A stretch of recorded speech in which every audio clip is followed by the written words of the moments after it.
Institutes అనేది పెరగట్లేదు అధ్యక్ష. ఇదివరకు హైదరాబాద్లో especially social science research institutes అధ్యక్ష, సెస్ అనేది ఉండేది అధ్యక్ష, centre for economic and social studies అను, లేకపోతే ఆస్కి అను, సెంటర్ ఫర్ గుడ్ గవర్నెన్స్ అను, ఇటువంటి రీసెర్చ్ ఇన్స్టిట్యూట్స్ అన్నీ కూడా హైదరాబాద్లో బేస్ అయ్యాయి అధ్యక్ష. ఆంధ్రాలో ఏది కూడా సోషల్ సైన్స్ రీసెర్చ్ ఇన్స్టిట్యూట్స్ లేవు అధ్యక్ష. అదే ఐసీఎస్ఆర్ ఇన్స్టిట్యూట్స్ లేవు, యూజీసీ ఇన్స్టిట్యూట్స్ కూడా లేవు అధ్యక్ష.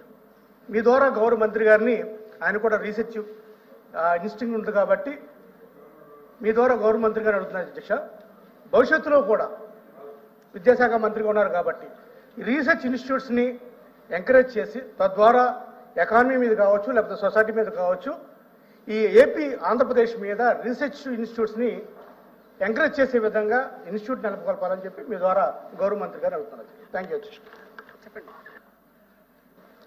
అధ్యక్ష. గౌరవ సభ్యులు చెప్పినట్లు ఏంటంటే ప్రధానంగా గవర్నెన్స్కి వచ్చేగల global institute of good governance కిగ్ అనేది మేము దానికి ప్రతిపాదనలు మన క్యాబినెట్లో చేశామండి. అది సబ్ కమిటీ నన్ని నారాయణ సార్ని అదేవిధంగా కేశవన్ని కూడా ముగ్గురు కలిసి గౌరవం క్యాబినెట్ మాకు బాధ్యత పెట్టారు. ఆల్రెడీ ఆ రీసెర్చ్ పేపర్ కూడా నేను తయారు చేశాను. అంటే టోనీ బ్లేర్ ఇన్స్టిట్యూట్తో కలిసి ఎట్లా world class training institute in good governance ఎట్లా చేయాలో దానిపైన ఆల్రెడీ మేము ప్రతిపాదనలు ఉన్నాయి. అది త్వరలో లాంచ్ చేయబోతున్నాం. అంతేకాకుండా మీరు అన్నట్టు రీసెర్చ్ అనేది చాలా చాలా అవసరం అధ్యక్ష. దానికి మన ఎడ్యుకేషన్లో సంస్కరణల పైన డిబేట్లో నేను చెప్పాను, ఇతర రాష్ట్రాలతో పోల్చితే మన పిహెచ్డి విద్యార్థులు కూడా చాలా తక్కువ ఉన్నారండి. అంటే తమిళనాడుతో పోల్చితే చాలా తక్కువ ఉన్నారు. అక్కడ మనకన్నా 4 రెట్లు ఎక్కువ ఉన్నారు. దానికి ఒక కారణం పీజీ ఫీ రీయింబర్స్మెంట్.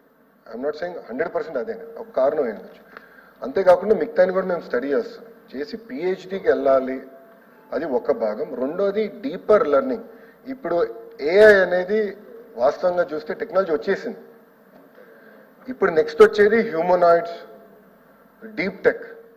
దానికోసం గౌరవ ముఖ్యమంత్రి గారి నాయకత్వంలో ఐఐటి మెడ్రాస్, టోక్యో యూనివర్సిటీ, అదేవిధంగా టీసీఎస్, టాటా గ్రూప్ అండి, ఎల్ఎన్టీ అందరితో కలిసి అమరావతిలో ఒక డీప్ టెక్ ఇన్స్టిట్యూషన్ అవసరమని చాలా స్పష్టంగా చెప్పారు. అంతేకాకుండా నేను ఐఎస్బి మోడల్లో ఒక ఏఐ యూనివర్సిటీ విశాఖపట్నంలో తీసుకురావాలని లక్ష్యంతో మేము అది కూడా పెడుతున్నాం అధ్యక్ష. అంతేకాకుండా ప్రభుత్వ విశ్వవిద్యాలయాల్లో ఎన్ఐఆర్ఎఫ్ ర్యాంకింగ్స్ పైన చాలా ఫోకస్ చేస్తున్నాం అధ్యక్ష. ఎన్ఐఆర్ఎఫ్ ర్యాంకింగ్స్ పబ్లికేషన్స్ అనేది చాలా చాలా ఇంపార్టెంట్. దానిపైన చాలా శ్రద్ధ పెడుతున్నాం.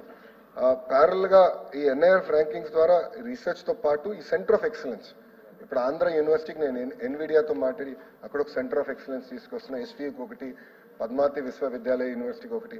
సో చాలా ఫోకస్డ్గా రీసెర్చ్ చేయాల్సిన అవసరం ఉంది.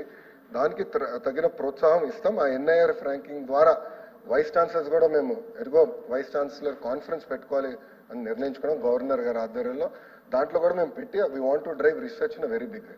సో ఇది మీరు అన్నట్టు కేంద్రం నుంచి కొన్ని ఇంకా రావాల్సిన, అంటే మనం తెచ్చుకోవాల్సిన అవసరం ఉంది. ఎందుకంటే విభజన చట్టంలో లేవు రీసెర్చ్ ఇన్స్టిట్యూట్స్, మనం వెళ్ళి పోరాడి తెచ్చుకోవాల్సిన అవసరం ఉంది. కేంద్ర ప్రభుత్వం కూడా చాలా పాజిటివ్గా ఉన్నారు. మనకు అనుకున్న దానికన్నా ఎక్కువ నిధులు కానీ అన్ని జరుగుతుంది. దాంట్లో భాగంగా మీరు ఇచ్చిన సలహా చాలా మంచి సలహా, తప్పనిసరిగా విల్ టేక్ ఇట్.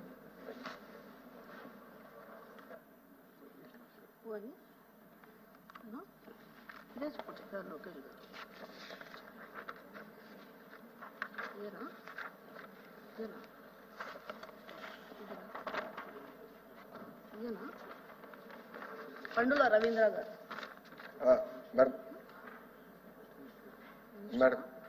మేడం గారు నేను రిప్లై ఇస్తాను ఫస్ట్, తర్వాత సార్ రిప్లై. అధ్యక్ష, మొదటి ప్రశ్నకి సమాధానం, 54 కంపెనీలకి 295.68 ఎకరాలు ఐటీ పార్కులు విశాఖపట్నంలో ఏపీఐసి ద్వారా భూములు కేటాయిస్తాం జరిగింది. కంపెనీల వివరాలు మొత్తం అనుబంధంలో పెడతాం జరిగింది. రెండో ప్రశ్నకు సమాధానం అవునండి.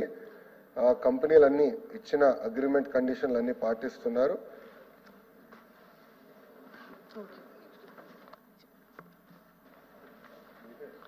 మేడం చెప్పండి.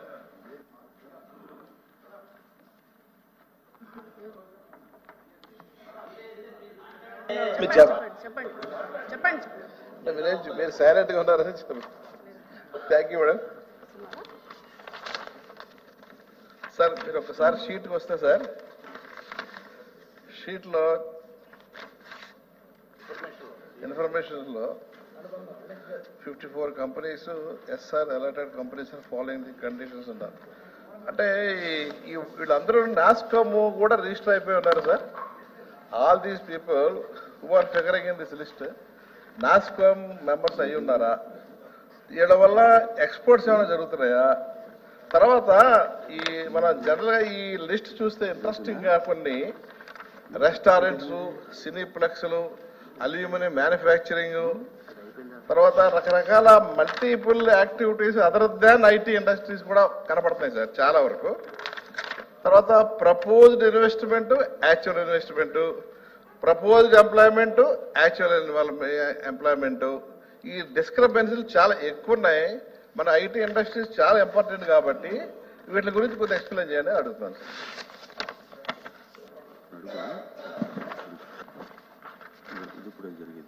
అధ్యక్ష, గౌరవ సభ్యులు అన్నట్టు ఐటీ సెక్టర్ అనేది చాలా కీలకమైన సెక్టర్.